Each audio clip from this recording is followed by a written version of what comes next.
Hello and welcome to episode 138 of the Sock Bunny Knit and Fit video podcast. My name is Kimberly, also known as Sock Bunny, and I'm recording in sunny Florida in the United States of America, where it is currently not sunny and hasn't been sunny for days.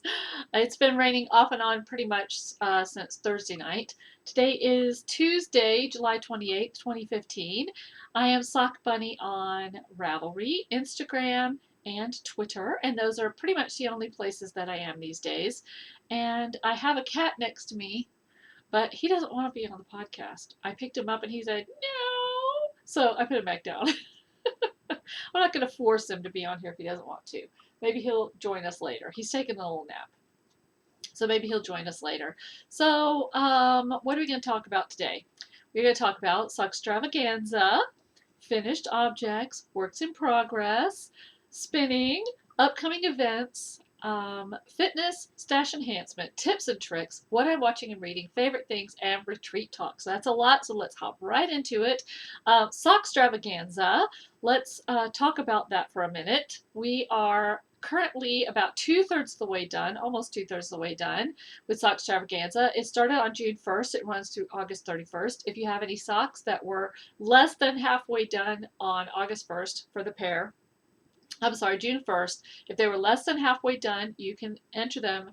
I will probably close all the threads on September 1st sometime during the day. So you have all the way through August 31st to post. There are several threads. All socks go in the general thread. And then we have some other categories. We have a category for self-striping yarn. We have a category for lace, vanilla, color work, pictures of socks being knit in public, cables and twisted stitches, socks knit from a hard copy book, little known sock patterns, and Franken socks, which are knit from scraps. So there are going to be many prizes for each of these. We were given more prizes that I'm going to show you now, and it's not too late. You can still donate if you want to donate prizes.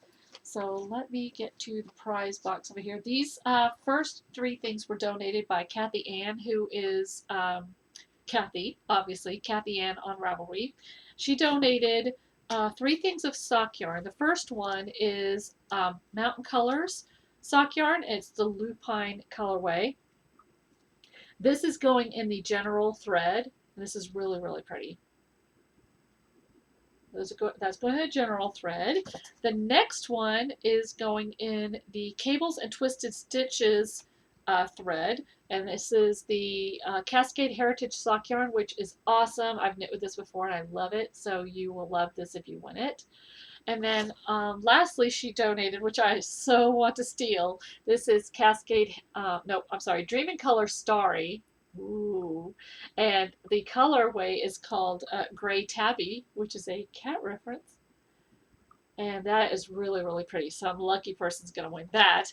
And then also we had two other donations from Mama Bear Crafts. Her Ravelry shop is Heart of Jewel Designs, and she's donating 2 copies of her Sugar Cubes sock pattern. So thank you very much to everybody who has donated so far. And if you watched the last couple of episodes, I did talk about other things that have been donated. We've got lots of prizes. So it's not too late, like I said, if you want to donate. It doesn't have to be knitting related. It could be other things if you want to. You do have to be a member of the Sock Bunny group in order to win prizes.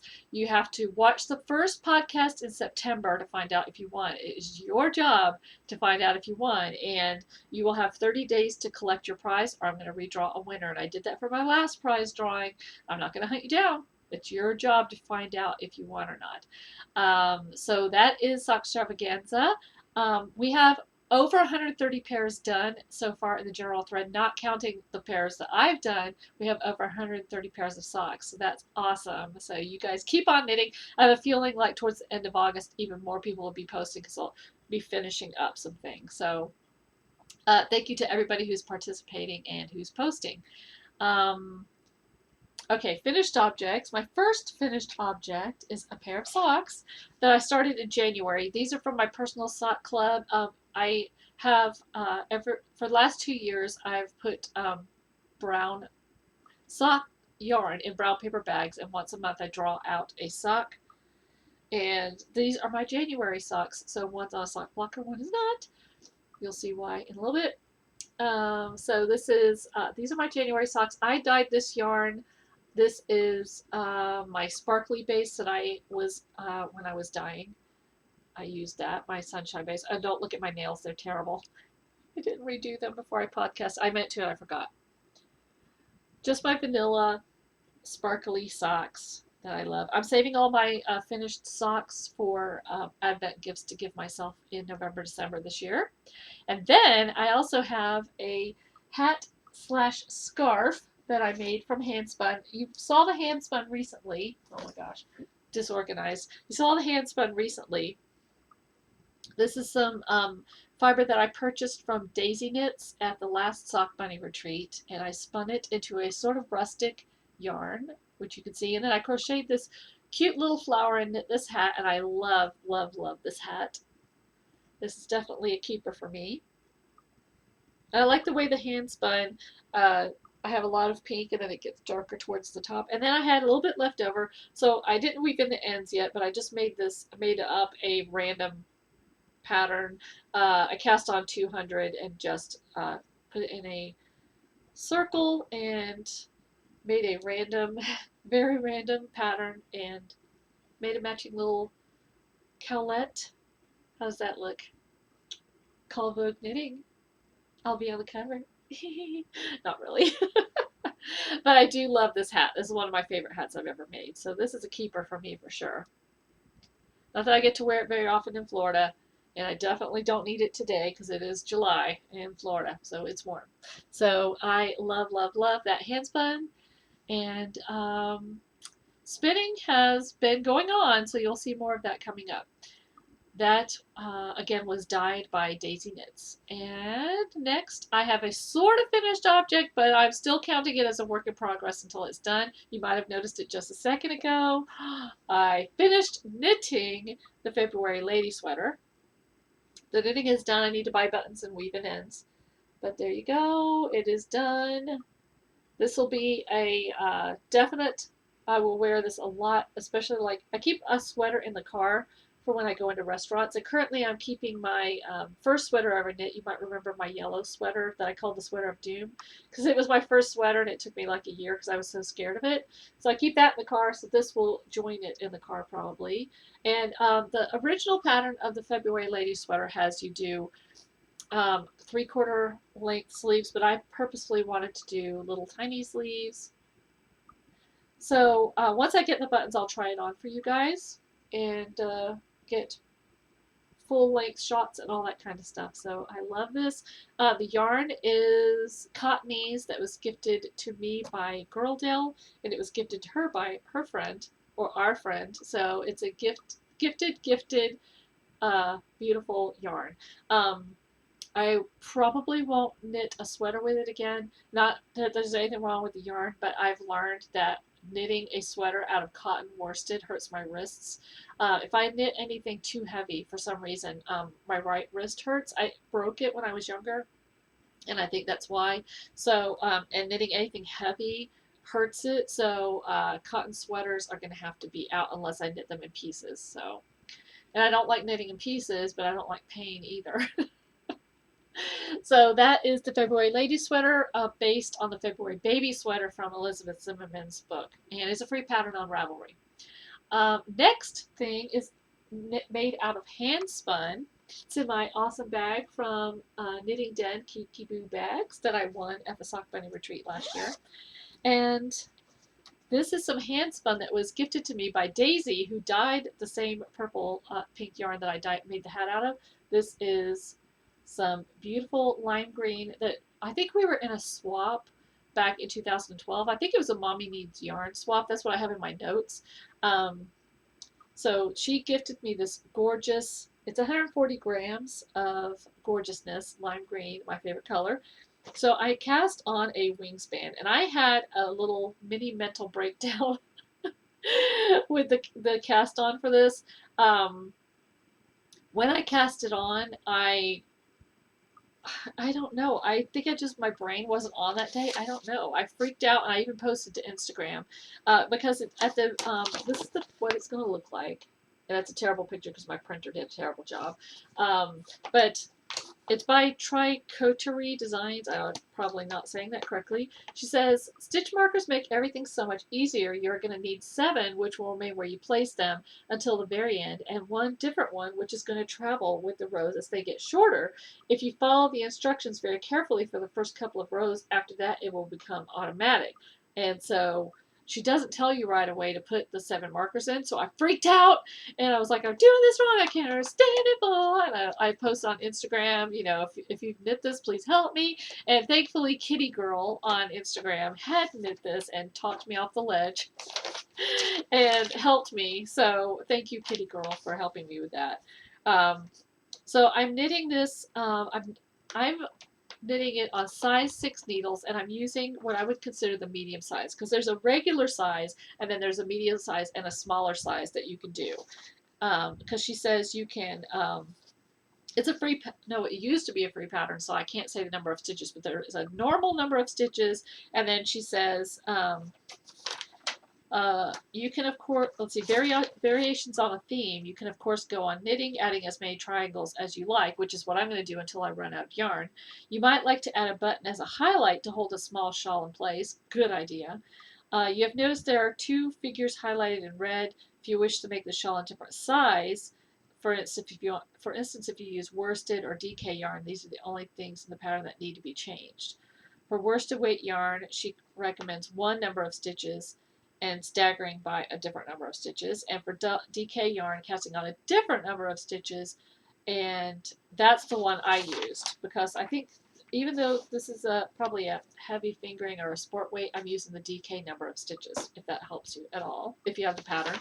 I think it used to be free, and it's not free anymore, from what I understand. This project has been on my knitting bucket list for many years, so I am glad to finally be casting it on and using this awesome yarn. It's knit in wedges. So, and it's actually, once you do get started and you don't panic over the stitch markers, seriously, just follow the pattern. You don't need to freak out like I did. It actually is completely brainless knitting, and I will be knitting multiples of this for sure. I definitely want to do one in sock yarn. I want to do maybe a bulky one. That would be fun. I think it'd be fun to use sock scraps for another one and do each wedge in a different sock scrap. So you'll be seeing more wingspans in the future. If you want to know what Kitty Girl said to me to talk me off the ledge, go to my Instagram feed. It's Instagram/sockbunny. Instagram.com/sockbunny. Even if you don't have Instagram, you can look at it and look for this picture and read what she told me. So yeah, I freaked out. I don't know why. I got pretty mad. But it was dumb, because once she explained it and I reread the pattern, I was like, oh, okay. All right, so yeah, one of those times. We all have them, I'm sure. I'm not the only one.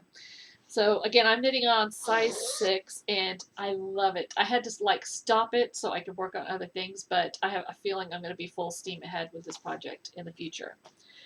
All right, so that is wingspan. Next, we have a new sock pattern that you haven't seen yet in my awesome bag by Stolen Minutes, and this is the Rose City Rollers. If you're on Instagram and you're a knitter, you've probably seen this. Like, hundreds of people have knit this pattern. It's a free pattern on Ravelry. If you go to, let's see, what is her? She's Orange Knits on Instagram and Mara Catherine on Ravelry, and it's a free pattern.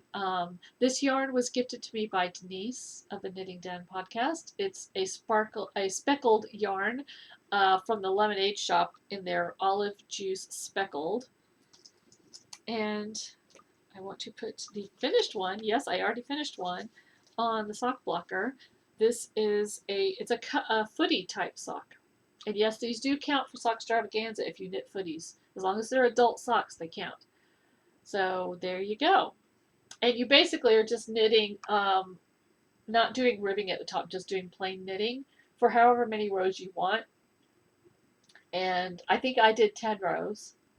And then just knitting the foot of the sock. And of course, I did my favorite heel flap. The pattern is extremely well written, especially if you've wanted to learn how to knit socks on DPNs. She has diagrams and everything. I highly recommend the pattern, even if it's for nothing except learning how to knit a sock. So I'm actually on the second sock. Let me put it on.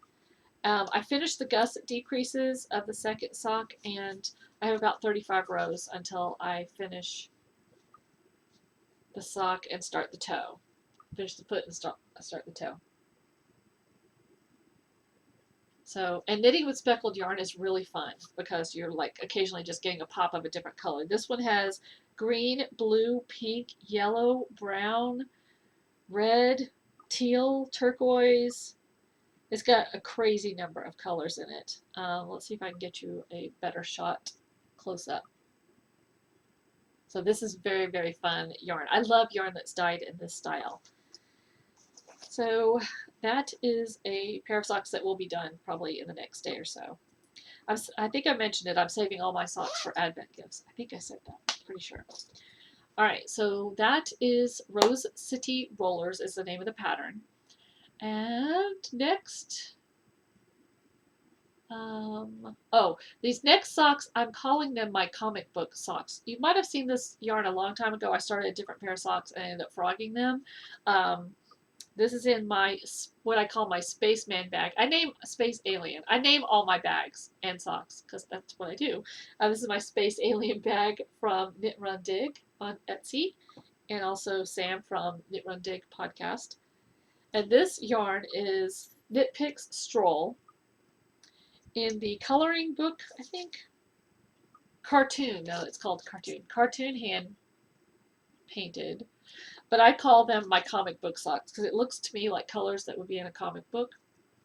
And so I have actually almost finished the first sock, and I am about to start the toe. I purposefully stopped where I am though because I had a question, and I unfortunately did not write down the name of the person who asked me the question, so I apologize for that. But I had a question on, because I mentioned before, and I've mentioned it several times, that I use safety pins to count rows. I'm an obsessive row counter when it comes to socks. I don't know why. Both of my socks have to be exactly the same fitting. They don't have to be exactly the same looking. I can have fraternal twins, but they have to be the same number of stitches. They have to be knit on the same needles. I'm just weird that way. So I obsessively count rows, and I do my vanilla socks all the same. If they're non-vanilla socks, I'll take notes. But if they're vanilla socks, I don't take notes because I do them all the same. I do 10 rows of ribbing and 50 more rows so that the cuff is 60 rows. So what I do is I actually put a safety pin at 20 rows, one at 40 rows, and it's not shown here, but I actually put another one at 50 rows, so I only have to count those last 10 rows, which I obsessively count them. I could use a row counter. I just don't. I'm just crazy. So anyway, on the foot, I have found for my foot, if I start counting where the heel flap ends and the gusset, what's this thing called? A heel turn? Where the heel turn starts. If I count from there down, if I do 80 rows, it fits me well. I still try them on every time, but 80 rows is my magic number for the number of rows I do on a sock. And so I put a safety pin in at 20, 40, 60, and 70, which you will see here. So if I see a sock that looks like this and I don't know where I am, I can say, okay, are there 10 more since this last safety pin? If there are, then I know that I can start the toe, which is where I am now. I hope that helps. If you have any other specific questions that I didn't answer when I just explained that, definitely let me know. And again, thank you to whoever asked. I'm sorry I did not write down who it was. I really, really apologize for that.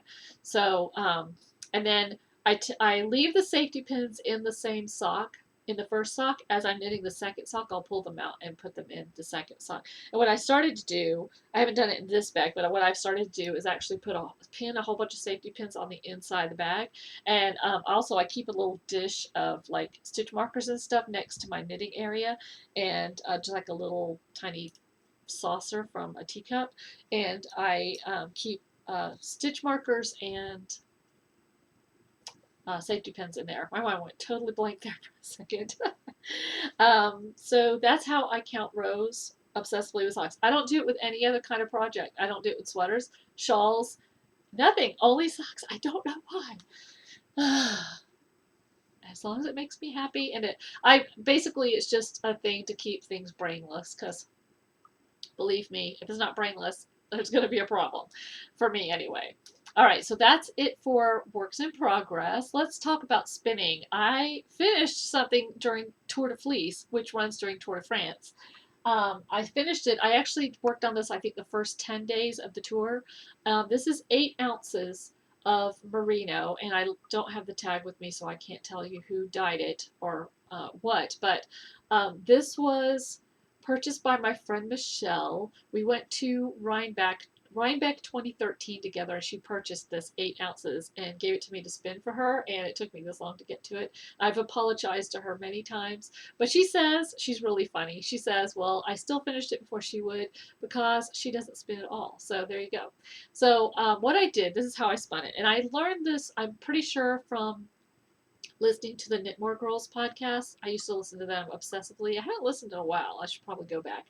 Um, and what they, I think it was, I can't remember the daughter's name on there, but anyway, she said what she does, and somebody told her to do this, is spin the 8 ounces all separately. And so what I did is, day one, I would spin an ounce, leave it on the bobbin overnight. The next morning, I would take a toilet paper roll with a number 1 on it and wind it off onto the toilet paper roll. And then I would spin ounce number 2.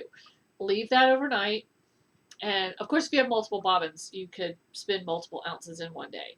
I spun ounce number 2, left it overnight. The next day, took a toilet paper roll with number 2 on it.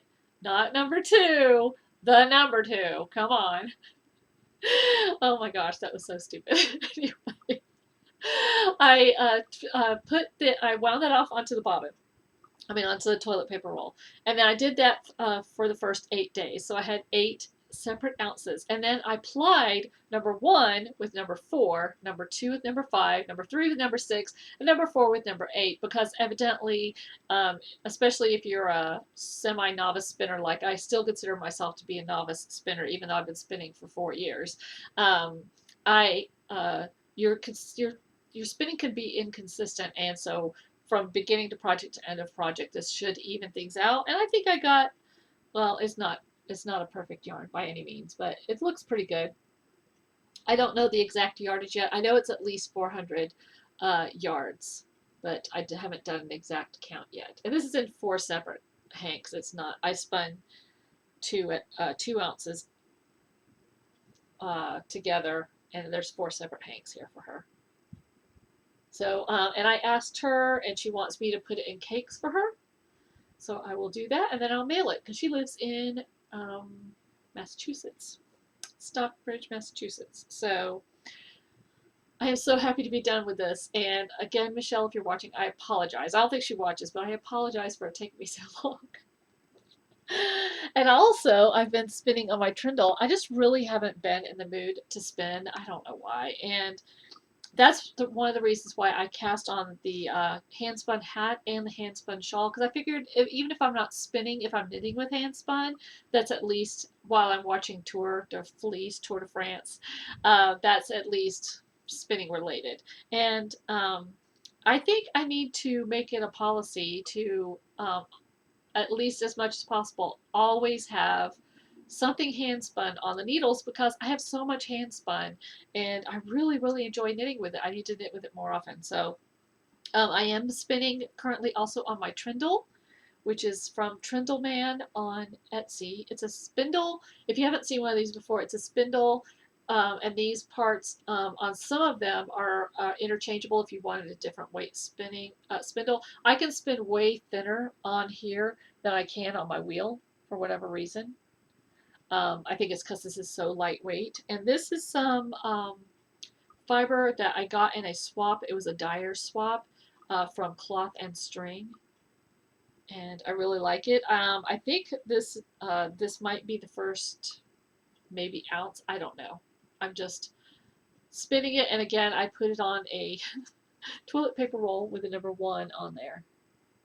And as I do the different ounces, I think I split it into 4 ounces. As I do the different ounces, I'll put them on here. I will ply them probably on my wheel. I haven't actually even ever tried plying on my spindle. I know a lot of people do, but I think I'll probably do a better job on my wheel. So I'll probably ply it on the wheel if and when I ever finish this. This is a long-term project. This has been at least 2 years on the spindle. But hey, there's no hurry. What's the rush? It's not like this stuff goes bad or spoils or anything, right? All right, so let's see. That is spinning. Yep, that's it for spinning. Upcoming events, we have the Sock Bunny Retreat, February 4th through the 6th, first weekend in February. I'll talk about that at the end of the podcast. That's the only upcoming event that I have going on right now. Fitness. We have a fitness along every month in the Sock Bunny group. And um, if every day that you work out at least 30 consecutive minutes, or if you wear a pedometer and it says you walked or ran at least 10,000 steps per day, you can enter one entry per day in the thread for that month in the Sock Bunny group. The winner each month gets to choose $10 in Ravelry patterns. It could be one pattern or multiple patterns that are $10 or less. And I drew the June fitness winner. We had 250 posts, 22 participants, and the winner is number 222, who is Mountain Pearl, who is Kathy from Colorado. So Kathy had 24 workouts in June. So go Kathy. And so Kathy contacted me and let me know which pattern or patterns you want to add up to 10 US dollars. And I will send those to you. So congratulations. And I'll draw the July winner on the first episode in August. And for my workouts, what I've been doing is a combination of several things. I have started running again. I've been going to the gym and doing the spin bike. I haven't done spin class yet, but I have been doing the spin bike. I'm trying to work myself up to spin class, but I think I'm just going to end up going to spin class again. Maybe starting either later this week or next week, I'll start going to actual classes because I think they push me more than I push myself. And that burns a lot of calories, which is the reason I like it. Plus, it's just fun.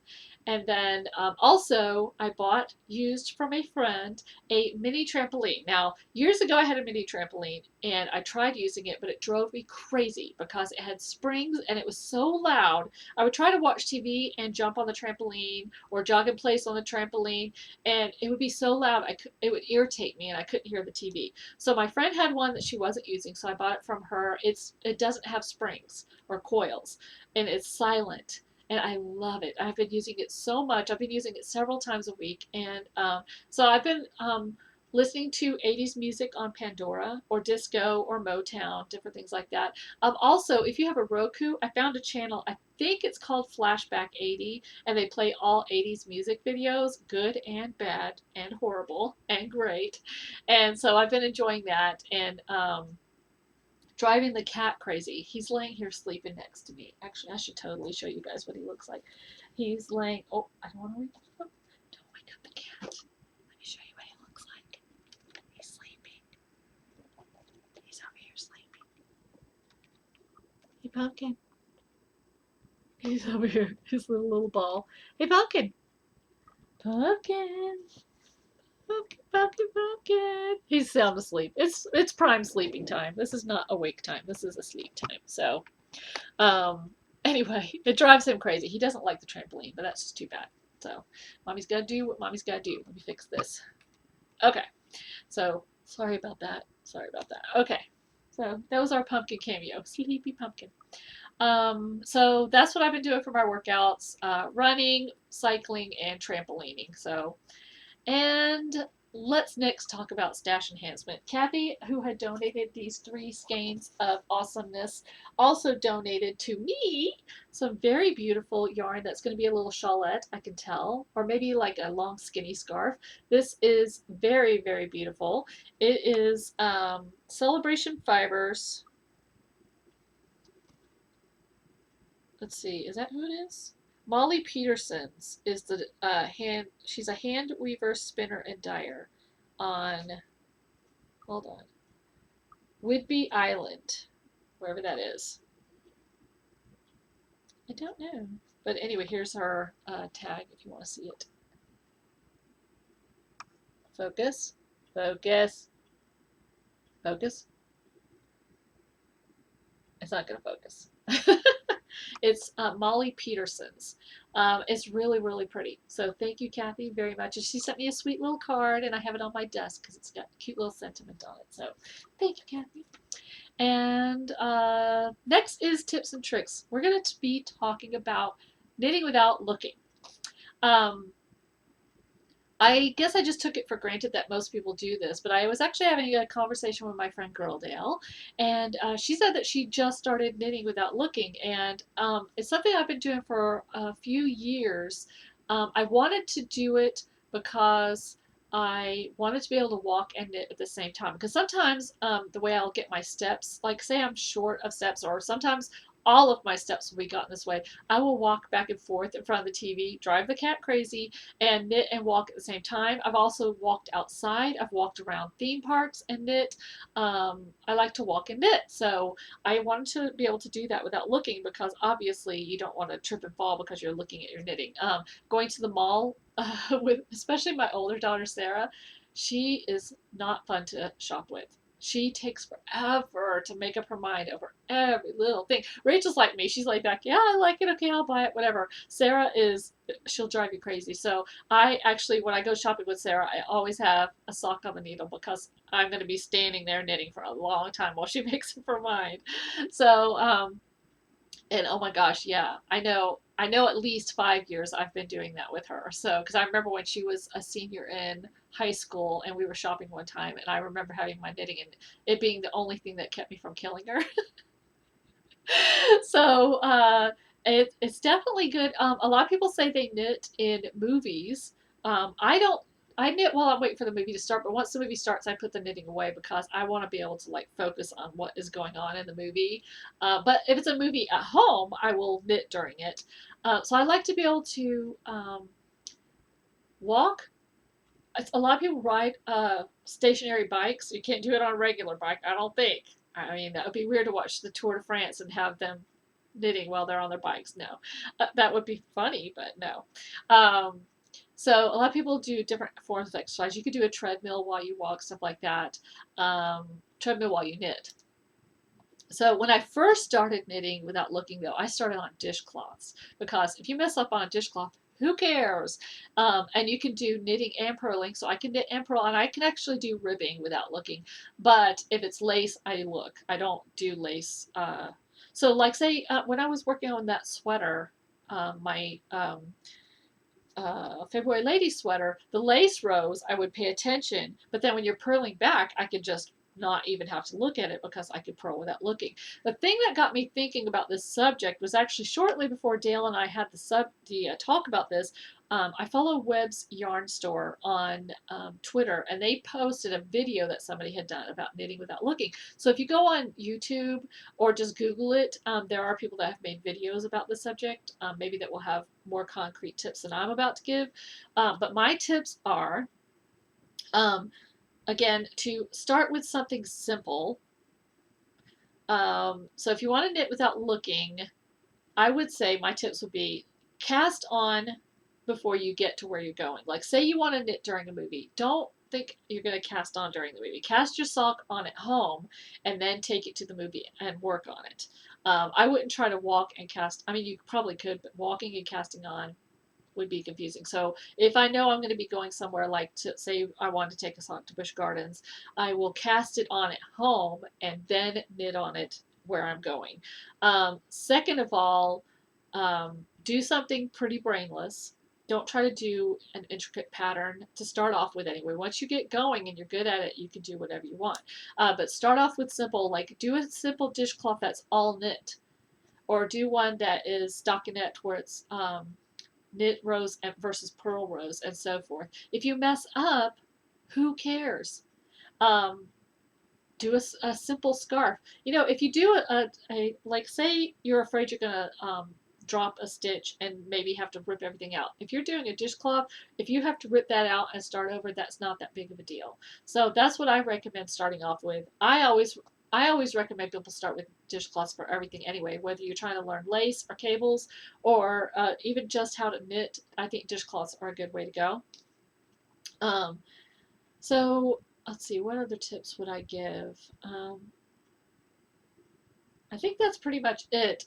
Maybe practice at home before you try doing it in public. Why would you want to knit without looking other than walking or exercise? Maybe you want to go to a party or a family event and be sociable and talk to people and not have them think, oh, she's only paying attention to her knitting. If you can knit and talk at the same time, one, it really freaks people out. If you can knit and talk and look around without even looking at your knitting, people are always like, I get it all the time. I see people out of the corner of my eye, like say I'm in a restaurant or whatever. I always see people out of the corner of my eye going. First, they're probably going, "Why is that lady knitting?" Second, why? How did she get so beautiful? And so I do see people giving me looks all the time, but that doesn't bother me. I don't care. There are weirder things I could be doing in public, like spinning. I could be spinning in public. That's weirder. Um, Even more weird things that you could do. But anyway, that's a whole different subject. So anyway, if you have any tips or tricks that I haven't talked about here on learning how to knit without looking, well, this could be crochet without looking too. I can't crochet without looking. I have to look still when I crochet, even though I've been doing that longer. If you have any tips, feel free to leave them down below on the YouTube or in the Ravelry group under episode 138. I would love to hear any tips that you give, and if it's something I haven't said, I will share it on upcoming episodes. So try it if you haven't already tried it, and if you've been doing it for a long time and you have tips for us, let us know. All right, so that's tips and tricks. That was long.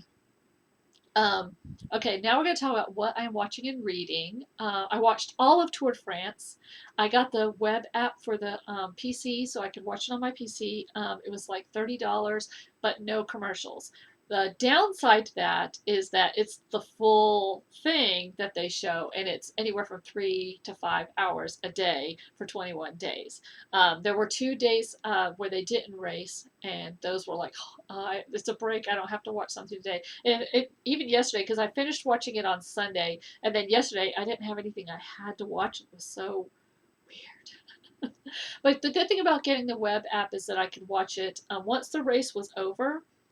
They started the recorded version 15 minutes after. So generally around 1:15 in the afternoon Eastern time, I could watch it anytime. I could pause it if I need to go to the bathroom. So it was really nice to do it that way and no commercials. So I watched all of Tour de France. I'm also watching Warehouse 13 because Girl Dale had recommended that a while back. I'm on season 3. I started season 3 last night. There are 5 seasons. And I've seen guest stars from both Firefly and Star Trek on there. And also, speaking of Star Trek, which I'm always speaking of Star Trek, drives my family crazy, I finished reading my second Star Trek book, My Enemy, My Ally. And this is about the Romulans. And I actually think I like Star Trek fiction. I didn't think I would. I thought it was going to be stupid and that I wouldn't like it. But this is the second book that I've read, and I've enjoyed them. So I actually went on eBay and found a lot of 4 or 5 books, I don't remember now, written by William Shatner, and they're on their way to me, and I'm going to read them. And who knew that I would like it? I really, really thought it was going to be stupid. Rachel and her boyfriend Thomas got these 2 books for me at the flea market a couple of summers ago, I think. Was it last summer? Anyway, I really, really thought it was going to be dumb, but it's actually really good. Who knew? So, like I said, I have a few more books on their way to me, and I'll be reading those. And let's see, is that it? I think that's all I wanted to mention for watching and reading. Oh, another book. I just started reading it, but I'm not sure if I'm going to keep reading it. It's a science fiction book called, don't know if I'm saying this right. It's, I think, a pretty famous book called Hyperion.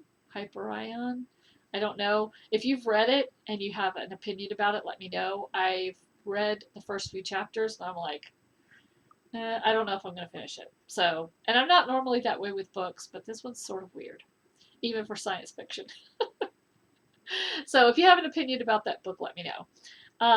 Okay, favorite things also along the Star Trek line. This was given to me, I think, last Christmas by Denise from the Knitting Den podcast. It's a cross reference. It's a knitting Star Trek reference. So it has 3 sheep on it. You can see Captain, Vulcan, and Expendable. And the one that says Expendable has a cute little target on him. Sort of hard to tell. Let's see if I can get it to focus.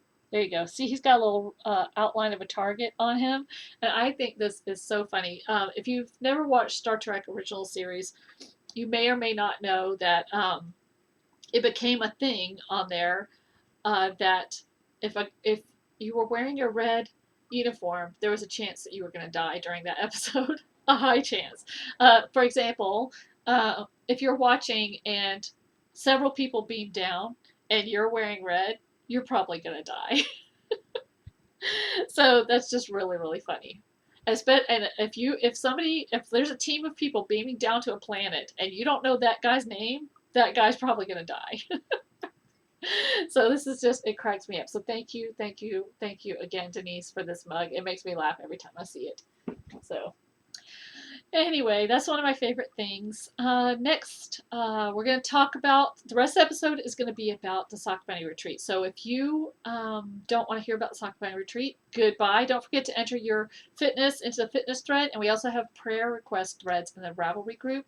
So you can go put your prayer requests on there. So goodbye if you're leaving. If you're staying to hear about the Sock Bunny Retreat, I'm taking sign-ups as of this Saturday, August 1st through the end of the year, December 31st. It costs $90 to attend. If you're a regular attendee, whether you attend one day or all 3 days, it's the same price, $90. That gets you admittance to the retreat and also a goodie bag and door prizes. So it's definitely, I think, worth it. I tried to keep it as low as possible. If you want to be a vendor, it's $100. I have 3 people already who have sort of told me they're going to be vendors, so that leaves 2 more spots. If you want to be a vendor, you need to get your registration and payment in as soon as possible. And I'm going to limit the retreat this year to 30 people. The last 2 years we've had 10 or 11 people. A lot of people have told me that they're coming. We'll see what we end up with. But whatever we end up with, it's going to be fun, relaxing, easygoing, laid back. No pressure, no big crowds, no classes. There are going to be demonstrations. There's a local yarn store that has told me that they're going to come and do demonstrations. I'll probably have them do them on Friday afternoon and Saturday afternoon, one or both of those.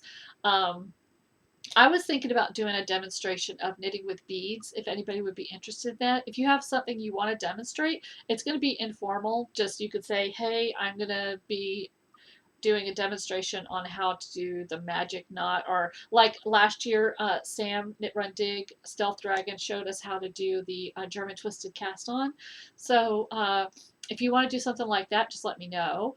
Also new this year is we're going to be doing a swap, and it's going to be a tiny thing swap. It could be anything, something that you bought or that you made, like stitch markers or soap or whatever. I don't want to say, because I want people to use their imagination. The most you would have to make would be 30 if you want to include yourself in it. And when it gets to be January, I'll be able to tell you an exact number that you'll need to do. So you can buy things or you can make things, but we're going to do a little swap if you want to. It's totally optional. You don't have to do it if you don't want to. Let's see, did I say this already? I did a blog, I don't think I said this. I did a blog post, which is the previous post to episode 138. So if you are on the blog, which is sockbunnyknitandfit.blogspot.com, between episode 137 and 138, there's a blog post that has all the information and also has a link where you can download the registration form. Or you can go to the Ravelry group and there's a post about it which has a link where you can download the registration form. Or if you want me to send you the registration form, you can email me or message me on Ravelry. My email address that I'm using for this is sockrabbit@gmail.com. I don't know if you heard that, but I think it's thundering outside. Sockrabbit@gmail.com. Sock Bunny was taken, so I had to do with sockrabbit@gmail.com. You can send me an email or message me on Ravelry with your email, and I will send you the document. Just let me know if you want it in PDF form or Word form, whichever you want. And you can either print it and sign it and scan it, or you can send it to me electronically, however you want. You can mail it to me. Just ask me for my mailing address. You can also mail it. You can pay me via PayPal, or you can pay me via check. And again, just ask me and I'll give you my address. And I think that's it that I wanted to say. If you're interested in donating door prizes or something for the goodie bags, let me know. Again, the max number is going to be 30. And anything that if you send it to me, and like say you send 25 or 30 um, things and we only have 25 people, then the other five will be given away on the podcast. And in fact, I have a few things left over from the last 2 years that we had the retreat that I probably after the retreat will be doing virtual retreat goodie bags and giving those away on the podcast. We'll have some sort of prize for that. And what else? I think that's all I wanted to say. If you have specific questions, there's a thread in the Ravelry group, or you can message me on Ravelry. Those are the two best ways. Or you can email me, but really Ravelry is the best way. So I have everything contained in one place where you can message me. So if you have any questions, let me know. I'm really excited about it, and I think did I say I'm taking I think I said I'm taking signups August 1st through December 31st. That way, I wanted to have more time so people could get the money, and I also didn't want to end it before Christmas in case somebody wanted to ask their spouse to send them as a Christmas gift or something like that. So. Let me know if you have any questions. And don't forget, I'm in closing. Don't forget, we have the prayer request threads on Ravelry group. And also, don't forget to enter your fitness in the fitness thread. I hope you enjoyed this podcast. I hope you'll come back next time. And have a great day. Keep on crafting. Bye. I'm trying to find the off button. Here we go. Bye.